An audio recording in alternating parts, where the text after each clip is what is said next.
Stăm de vorbă cu domnul Dragoș Mocanu, inginer și totodată director general la EBC. Am dorit să aflăm de la dânsul cum a ajuns să cumpere de la Graitec și ce a contat în decizia finală. A fost un contract cu un termen foarte scurt de predare, cu o arhitectură, să spunem, mai deosebită, care ne-ar fi dat multe bătăi de cap în alte softuri pe care le foloseam până în momentul acela. EBC cu ce se ocupă? Deci, societatea este o societate de proiectare și consultanță în domeniul construcțiilor de orice fel. Ea este o societate relativ tânără, funcționând din anul 2005 și în decursul celor, acum în luna noiembrie chiar s-am sărbătorit 5 ani de activitate, construcții civile, industriale, de orice natură, de orice, din orice elemente, fie că e oțel, beton, etc., lucrări de arhitectură, canalizări, alimentări cu apă, deci cam tot ce ține de paleta aceasta largă a construcției. Ce softuri ați mai folosit înainte de Advanced Design? Cel puțin noi aici am folosit Etapsul, clasicul Etaps, care folosește mai toată lumea, dar care în modelul nostru pe care îl aveam la acea dată s-a dovedit puțin mai greoi și cu un timp foarte mare de introducerea datelor. Despre ce model este vorba? Este vorba despre o extindere la o clădire cu niște acoperișuri în pantă, pe două direcții, cu o sală de spectacole pe două nivele, care astea, coroborate cu termenul scurt de predare, ar fi ajuns undeva peste contractul care ni-l asumasem la acea dată. Ce ai reușit să faci cu Advanced Design?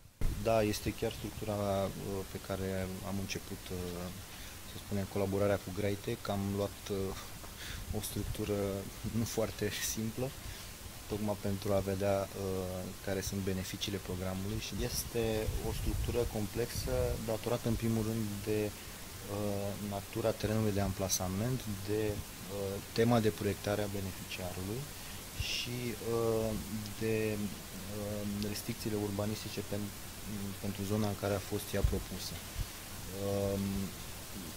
Este o structură care nu are absolut nicio simetrie, nici în plan orizontal, nici în plan vertical. Are un subsol general, după care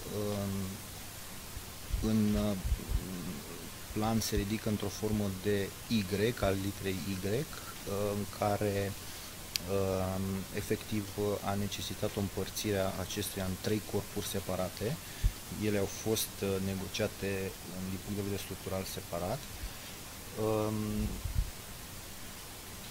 Înălțimea este deci un subsol parter și 6 sau 7 etaje retrase după caz, pentru că niciunul din corpuri nesemănând cu celălalt, unii au 6, altele au 7.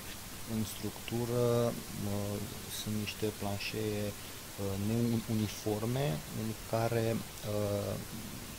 terasa pleacă de la etajele inferioare, etajul 4, etajul 5 și ajunge în anumite unghiuri care nici acestea nu sunt simetrice pe nicio latură a corpurilor. A necesitat o complexitate mai mare în a aborda acest proiect și de asta spunem așa, am ales Graitec-ul. Credeți că este nevoie de un training inițial pentru a începe cu dreptul să lucrați într-un soft ca Advanced Design?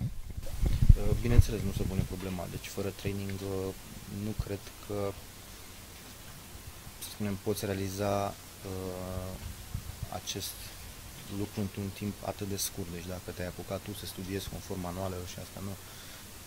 Ceea ce înveți la training, ceea ce ți se arată direct, fără să mai pierzi tu timpul să analizezi, să cauți, asta te ajută foarte mult.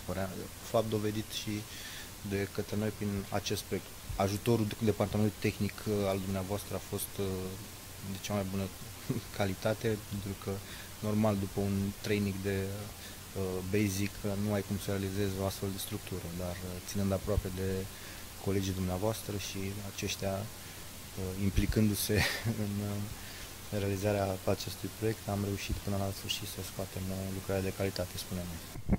Sugestii pentru implementări pe viitor? Sugestiile, eu cred că le primiți în fiecare zi de la multitudinea utilizatorilor, inclusiv de la noi.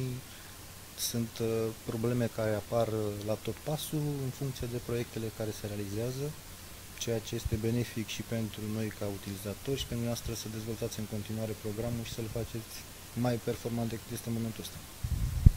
Ceea ce alte softuri de proiectare care sunt pe piața în România nu cred că se implică și nu cred că au de nivelul acesta.